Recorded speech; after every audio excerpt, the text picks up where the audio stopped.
Welcome, everybody, to Off the Cuff. I am Adam Banks. Thank you for listening to the show. Zack Hahn is in the studio with me. It's great to be here, Adam. Zack, it's good to have you, man. It's been a while. It's been a couple episodes, man. Usually when you come on, you're here to do the sports episodes. And back in March or something like that, and I gotta say, the studio, I talked about it, that's how I ended last time, and I just gotta start with it again. Many compliments on this place. Thanks, man. I really appreciate it. Last time you had the mic, now you got the lighting system. It's lovely. Yeah, you like the feeling, man. It really feels like we are moving up in the world. You know, we now are being advertised. We're having advertisements into our show. But, hold your horses there. We have another co-host here in the episode. Josh Bryant is in the studio with me. Josh, how are you, sir? Oh, I'm doing well. We had forgotten I was here. No, I wasn't. I was getting around to you, man. This is the coffee table. Let me just, dare I say, the game. Kentucky versus Georgia last Saturday. Unfortunately, I caught a little bit of it. I was there. Josh was there. Josh, yes. What was the atmosphere like down in Athens? Well, it wasn't very blue. Really? Well, it was blue, I guess, so to say, because we were sad. There was a lot of UK fans, but there wasn't a lot of cheer from the UK fans, so to say. There wasn't a lot to cheer about that game. I mean, did you watch it? Yeah, I watched it. It was a complete we scored 3. Wreck. We couldn't score a It was touchdown. It was a complete wreck. Kentucky football Georgia gave us so many opportunities. is not any better than what it was at the beginning of the season, Zach. I think it comes down to the last 3 games. It really does. These next 3 games are all winnable too, but they are must-win games, I think, in order to be a successful season. In order for all this to disappear and for this to get better for Mark Stoops, he needs to win the next 3 games. All He needs 3 to win of them? I 7. don't even think he has to win 3 of them. I don't know about the think he next just wins 3. 2. He needs to win 7 As long as total. one of them is Louisville, he just has to win 2. Here's why I think he needs to win 3. Right now, Stoops is in his 3rd year. Everybody expected Stoops, this to be the year of Mark Stoops. This was supposed to be the year. It was been a lot of hype. It was 8 home games. We had Auburn on Thursday night. It was kind of a down. I don't want to say a down year in the SEC, but it was a year where teams wasn't at the elite point where they usually are. I don't think the SEC was as good as it normally is. No, normally is. No. Agreed. Definitely not. And this was Kentucky's year to win. This was his, and they just have not. So in order for this to get better for Stoops, and I think the only way he could actually recover from this scar that's going to be on his record if he don't do this, he needs to win these next 3 games, because if he beats Vandy, so would you get rid of him if he doesn't? That's the real would I question. get rid of him? No, He better make a bowl game, or I really almost do get rid of him. Oh, at 3 years, guys, it takes time. He's had 3 years. His At least players let the are there. last 3 games play out before you even start talking about it. I think he'd get. I think 5 years is a good length for a coach. Stoops is in his 3rd year. I think we need to give him 2 more seasons to see what he can do. He had a 5-year plan. He had a 5-year plan, and I would love to see the 5-year plan, because, like I said on a couple episodes ago, where he thought Kentucky would be in year 3, they're not. Well, I think what you got to decide is if we're going to give him year 4, and then you see what to do and what he does in year 4, and you make a decision from there to give him his year 5 or not. What do you like about Stoops, Zach? It's hard to say.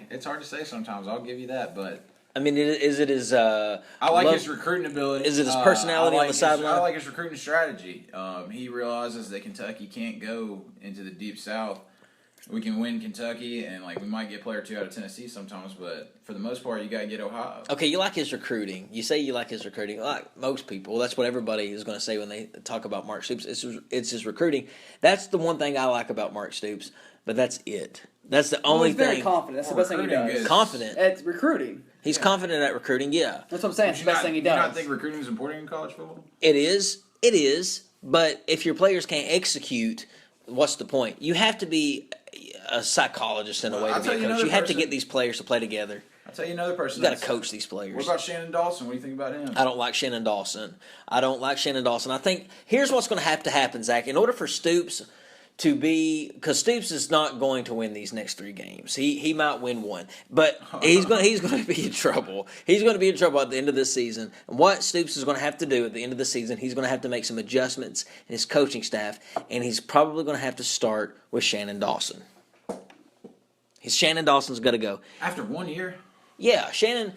No, you can't get rid of him after 1 year. His offense, I think it'll be improved going into year 2, especially if they stick with Tolles.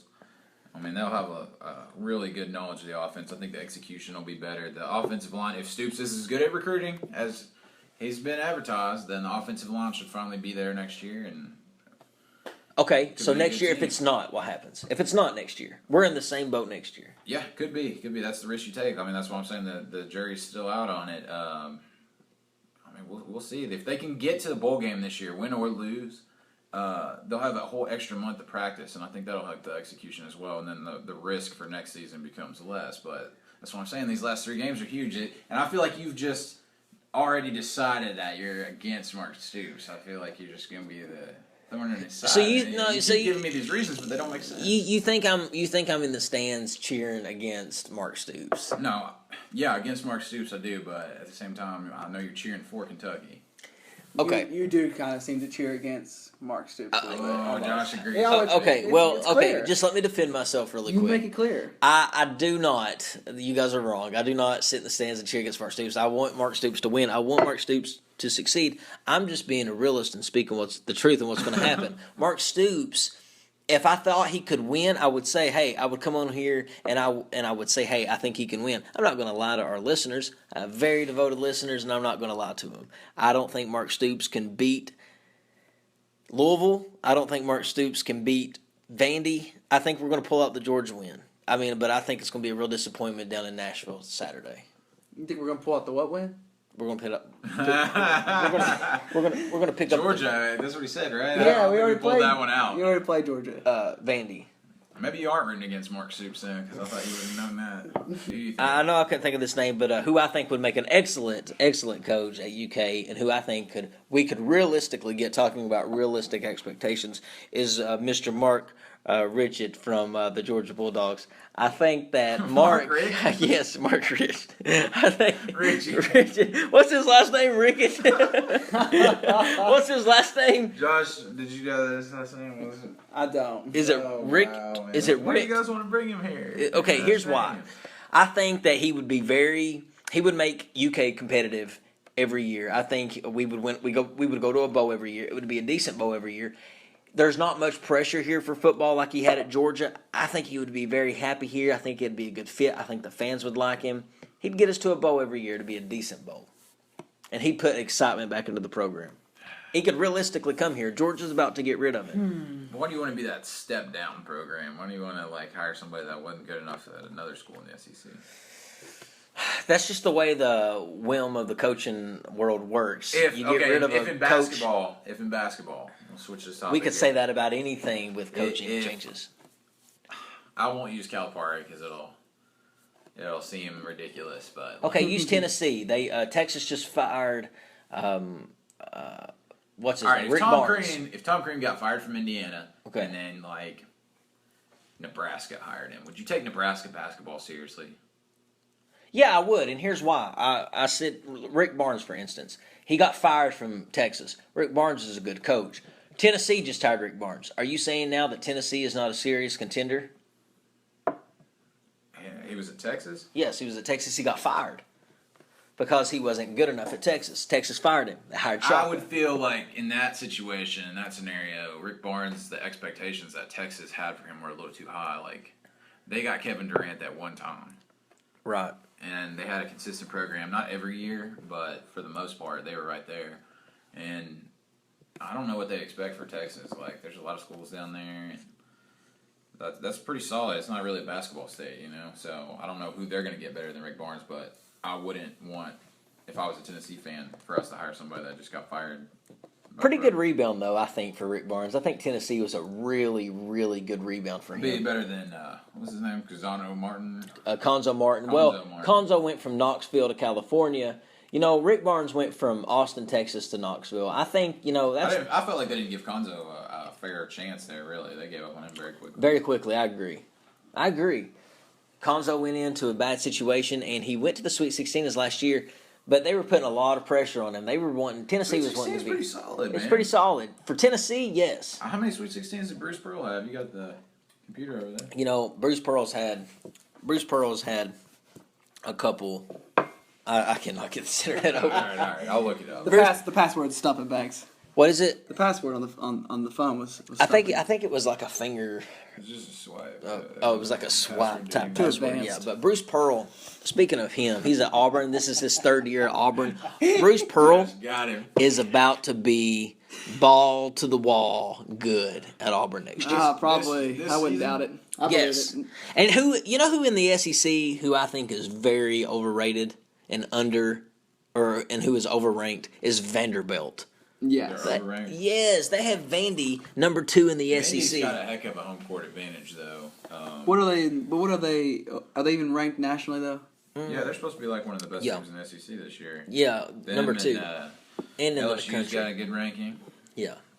We might get into a little bit of SEC basketball preview after the break. Maybe I'll bring up the predictions. We can weigh in on that. But Yeah, we'll take a break. I'll get our producer to cue us out with some excellent, good music that we introed into. But Josh, you have something to say? Well, Josh is obviously like moving over here. His lips No. want to say something. Go ahead, say it. You're live on the podcast, Oh, man. I just don't have any music to play. My phone's dying. Oh, So that would have to be somebody else. well, we don't really do music from the phone. We have it from this high-tech computer over That's here. what I meant. That my my studio phone's was playing using. it through the high-tech computer, silly. I mean, yeah, maybe one day when my thing was broke and we had to hook up Actually, your- play it from my phone. Your Those phone, were the yes. days. Those were the beginning days. Oh, we have an ad come on. Josh, you had me scrambling over here. I'm not the producer, man. Yeah, I broke know. your What's our identity producer over last there time. doing? Our Oh, my producer. phone's dead. Okay, listen. Producer, get your act together and get us some good music out of here. Now, talking about music, I mean, whether it's today or whether it's next Friday. Next Friday is the place for you to go, get your gas, get your alcohol, get your lottery ticket, get a bag of chips, get you a pop, get you anything you want. Next Friday Incorporated, it's your one stop, get you out of there in a flash. I stop there every morning. We'll be back after these, after no messages, but in a real short break, we're going to talk some Little music for SEC, y'all. talk some SEC basketball. We'll be back.